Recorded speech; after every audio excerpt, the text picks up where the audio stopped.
it. Today is January 14th. Darn it.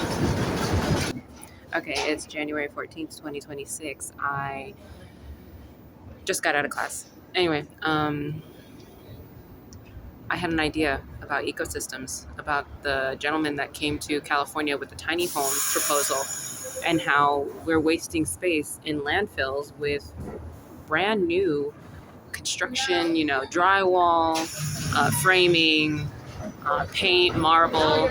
I know when I would go with Julio to the landfill, like there'd be brand new stuff. Why is housing so expensive?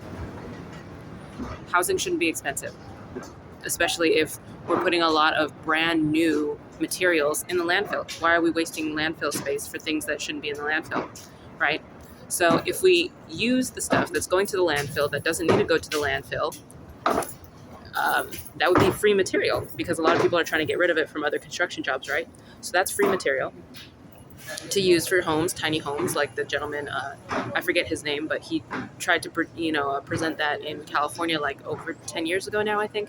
And of course, because it destroys the market, it destroys that profit, you guys didn't want it. So what if we put that into actually, the ecosystem? So now you have less cost for housing, which means less rent needed for people, right?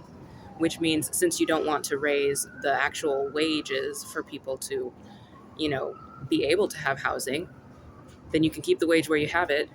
The price of housing goes down, and the lack of waste that we'll have.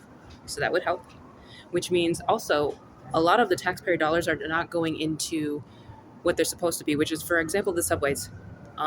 Why? And for maintenance, general maintenance for the trains, everything is squeaky. That's dangerous. What if it goes out? So now you're dealing with having people take the subway, spending money on something that's not getting put back into the subway. And that's maintenance. What happens if one of these trains goes down? Is it only going to matter when it takes people's lives?